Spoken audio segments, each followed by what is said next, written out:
Aadmi party నాయకుడు కేజ్రీవాల్ వీళ్ళందరూ కూడా దేశాన్ని విడగొట్టేటటువంటి మాటలు మాట్లాడారు. టుకుడే టుకుడే గ్యాంగ్ మనం చూసినాం. ఆ టుకుడే టుకుడే గ్యాంగే ఈరోజు కొత్త పేరుతో సిజేపీ అనే పేరుతో ముందుకు రావడం జరిగింది. ఆ ప్రదర్శనలో ఎవరు కూడా స్టూడెంట్స్ నీట్ రాసిన వాళ్ళు లేరు.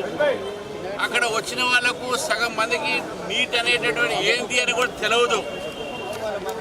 మొత్తం యాంటీ సోషల్ యాంటీ నేషనల్ ఎలిమెంట్స్ని అల్ట్రా లెఫ్ట్ సంబంధించిన భావాలతో ఉన్న వాళ్ళని జమ చేసి ఈరోజు దేశంలో మరొక్కసారి విభజన రాజకీయాలు తీసుకొని వచ్చే ప్రయత్నం చేస్తుంది కాంగ్రెస్ పార్టీ. పార్లమెంట్ నడుస్తుండగా ఒక పార్లమెంట్ సభ్యుడు బాధ్యత ఏంటంటే ప్రజల తరఫు నుంచి పార్లమెంట్లో మాట్లాడాలి.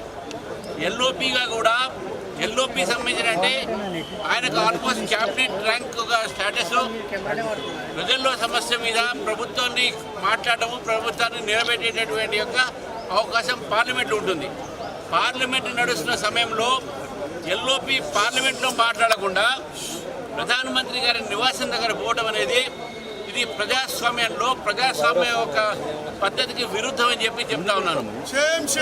ఈరోజు రాహుల్ గాంధీ గారిని నేను అడుగుతా ఉన్నాను, నీటి మీద లీకేజ్ మీద ప్రభుత్వము చర్చకు సిద్ధం ఉంటే మీరెందుకు చర్చకు రావట్లేదు?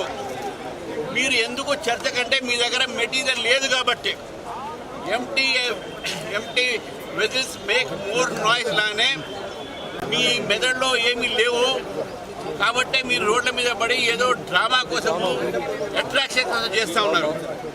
ఈరోజు నేను అడుగుతా ఉన్నాను, సిజేపీ ఏదైతే కార్యక్రమం తీసుకుందో దాంట్లో నినాదాలు భారతదేశ వ్యతిరేకమైన నినాదాలు వచ్చినాయి.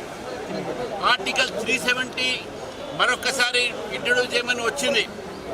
అక్కడ చైనా పాకిస్తాన్ సపోర్ట్ చేసేటటువంటి ఒక వ్యక్తులు అక్కడ వచ్చారు.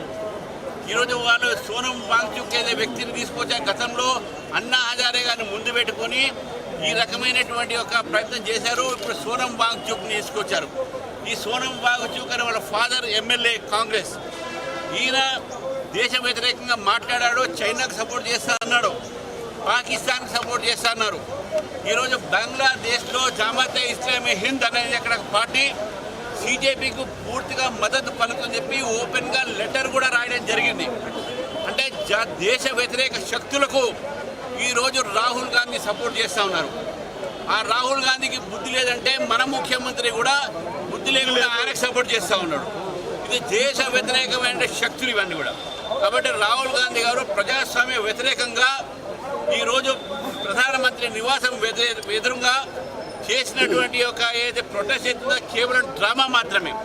ప్రధానమంత్రి నివాసం వ్యతిరేకంగా చేసి అంటే బంగ్లాదేశ్లో ఏ విధంగా అయితే అక్కడ ఉన్నటువంటి ఒక షేక్ హసీనా ఇంటి ముందు ఆ రోజు ధారణా చేసి ఏదైతే యూత్ పేరు మీద జంజీ పేరు మీద ఆమె ఇంట్లో దూరి అక్కడ ధ్వంసం చేశారు.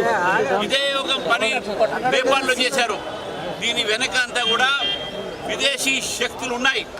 నేపాల్లో జంజీని ఎట్లయితే రెచ్చగొట్టారో, బంగ్లాదేశ్లో రెచ్చగొట్టారు, ఎట్లయితే ఈరోజు భారతదేశంలో కూడా వీరు రెచ్చగొట్టే ప్రయత్నం చేస్తున్నారు.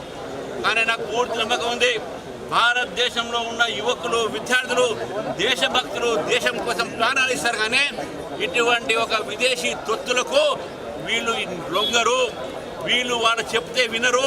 అక్కడ వచ్చినంత కూడా ఇలా టట్టు డబ్బులతోని ఇతర విదేశాల నుంచి వచ్చినటువంటి కోట్లాది రూపాయలు ఈరోజు భారతదేశంలో విధ్వంసాన్ని సృష్టించడానికి ఈ శక్తులు పనిచేస్తూ ఉన్నాయి.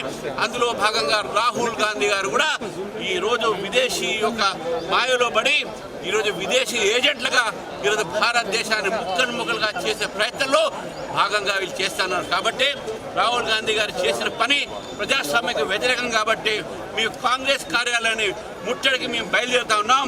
వీళ్ళు లోక్ భవన్ అంటున్నారు, వీళ్ళకి లోక్ భవన్ పోయేటట్టు ఒక నైతిక హక్కు లేదు. భారతీయ జనతా పార్టీ మాత్రం కాంగ్రెస్ పార్టీ యొక్క విధ్వంస రాజకీయాలకు, కాంగ్రెస్ పార్టీ యొక్క ఏదైతే టుకుడే రాజకీయాలకు మేము వ్యతిరేకిస్తూ కాంగ్రెస్ ఒక హెడ్ క్వార్టర్స్ గాంధీ భవన్ని ముట్టడికి వెళ్తా ఉన్నాం.